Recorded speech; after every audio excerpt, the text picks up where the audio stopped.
alam nyo po ba, eto may nakita tayong balita na kung saan mga kababayan, eto pong kampo ni Senator Jinggoy Estrada nung isang araw mga kababayan nakikiusap. Napayagan po na makapag-travel, eto pong si Senator Jinggoy Estrada sa iba't ibang bansa katulad po ng Japan.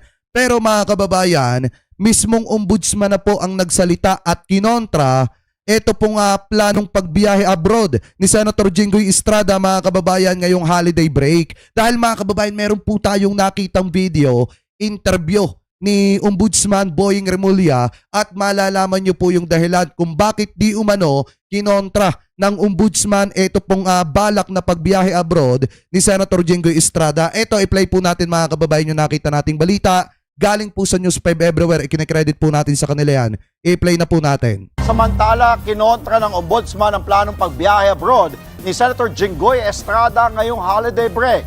Ayon sa Ombudsman, may dalawang nakabinbin na motions to travel daw ang senador. Isa sa Japan ngayong Desembre at isa sa 3 bansa sa Europe sa Enero. Maghain na raw sila ng written opposition. Bakit mga kababayan, hindi nyo ba napapansin? Bakit yung may mga pananagutan? Ito, naobserbahan ko lang naman.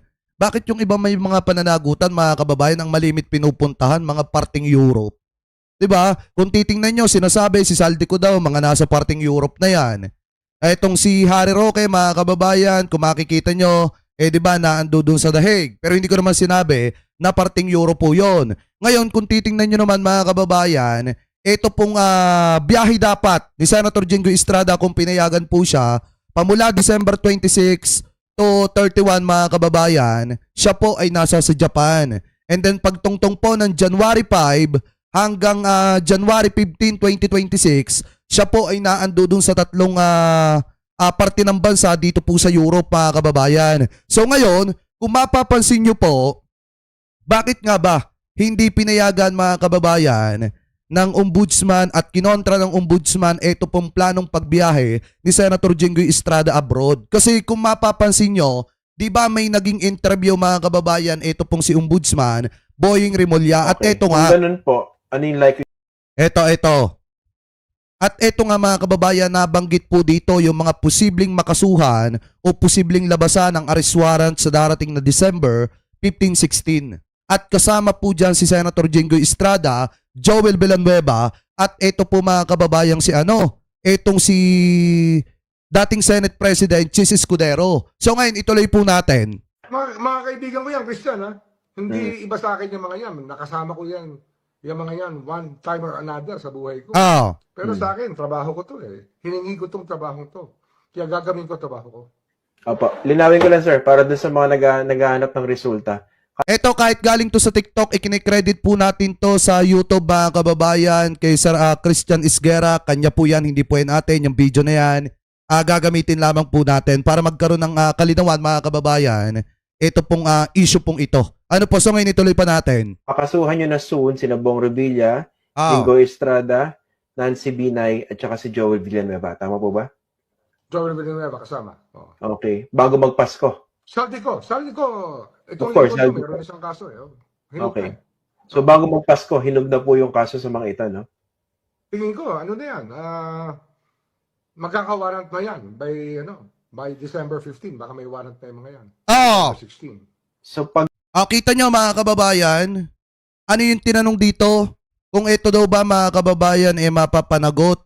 Ngayon, kung magkakasumo na. Pero ang sinabi po dito, ang naging sagot po dito ni Ombudsman Boying Remulla by December 15 mga kababayan, baka magkakawaran to pares na po. Ito pong sina Senator Bong Revilla, itong sina Senator Jinggoy Estrada, Joel Villanueva, at kasama po dyan sina Nancy Binay at Chis Escudero. Of course, kasama din po dyan mga kababayan, ito pong si Saldico.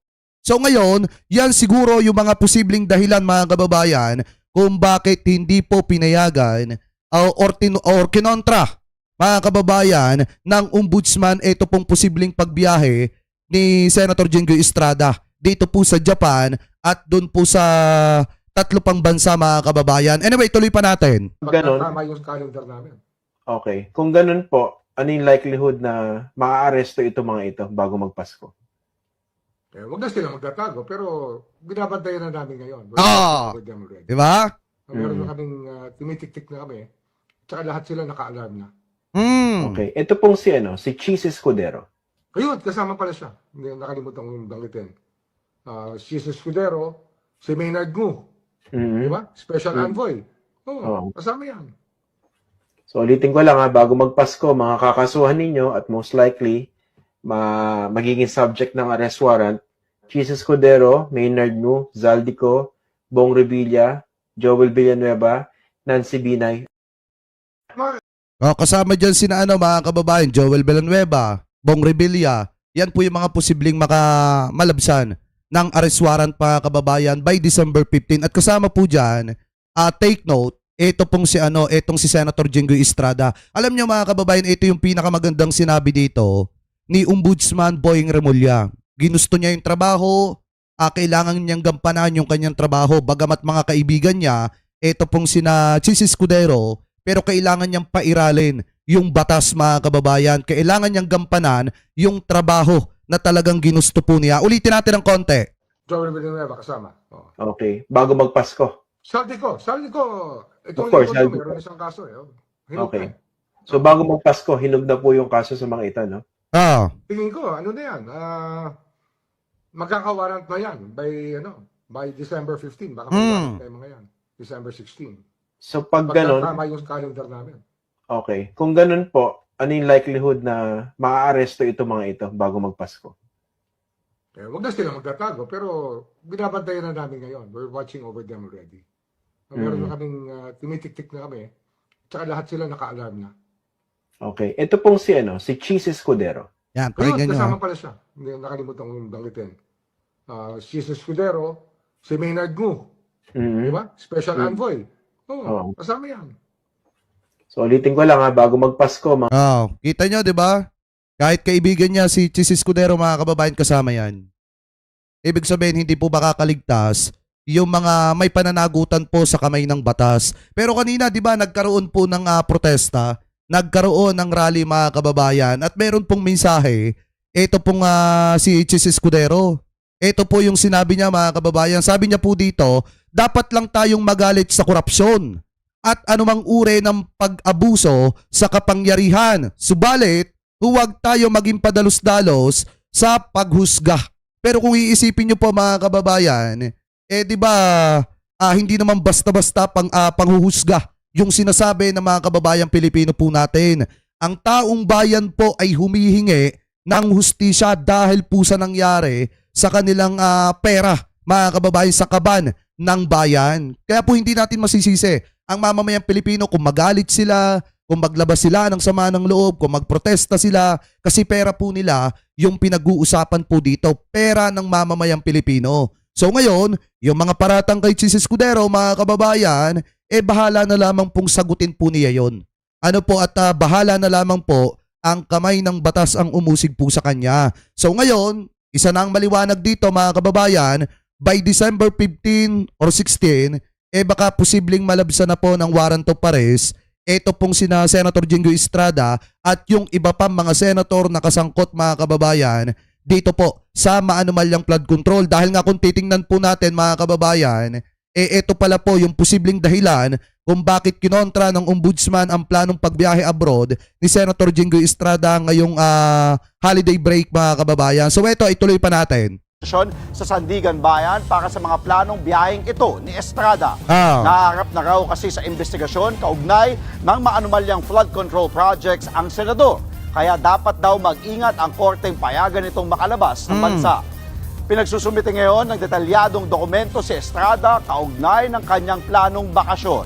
Una nang pinakasuhan ng Independent Commission for Infrastructure o ICI sa Ombudsman si Estrada dahil sa pagtanggap umano ng milyon-milyong kickback sa flood control project. Grabe, no? Mga kapatid, Andre. So yan yung mga dahilan mga kababayan kung bakit mukhang malabo na makalabas ng Pilipinas ito pong si Senator Jinggoy Estrada. Kasi unang-una maliwanag naman po ang sinabi ni Secretary Boying Remulla mga kababayan na talagang binabantayan na daw po, tinututukan na daw po at talagang nakamasid ang gobyerno dito po sa mga sangkot sa maanumalyang flood control. Kasi 'di ba sinasabi ng mga taga-suporta ni Digonggong, at mga kaalyado ng mga nasasangkot sa mga anomalyang flood control, ang kaya lamang daw pong ipakulong ng gobyerno ni PBBM yung mga sinasabi, lalo na nitong si Alputera, na mga fall guy daw. Yung mga engineer mga kababayan at mga empleyado ng Sunwest mga kababayan Corporation nitong si Saldico. Pero kung titingnan nyo po, kung lalawakan nyo po ang pangunawa po ninyo, maliwanag naman, ang mandato ng gobyerno ni PBBM at ilang beses na po yung sinabi, hindi lamang po ng Pangulo, hindi lamang po ni Presidente, kung hindi ng kanyang mga cabinet secretary na talagang desidido ang Pangulo na tapusin itong kanyang sinimulan patungkol po dito sa maanumalyang flood control. Kaya nga sa totoo lang mga kababayan, alam nyo habang tumatagal ng tumatagal, lalo akong bumibilib sa ating presidente kasi ito yung isang patunay mga kababayan na wala po talagang sisinuhin si PBBM kahit pa sabihin na sumusuporta sa kanya o kahit pa sabihin na naging kaibigan niya o kaalyado po niya. Ang pinag-uusapan po dito pananagutan at yan po yung sinusunod ng ating mahal na Pangulo mga kababayan. So ngayon, kung kayong tatanungin mga kababayan, dapat lang ba natutukan ng gobyerno etong di umano pagbiyahe abroad ng mga sangkot sa maanumalyang flood control para hindi na po makatakas katulad nitong si Saldico mga kababayan. So comment below na lamang po kung ano po ang masasabi nyo hingil po dyan mga kababayan sa issue po na yan.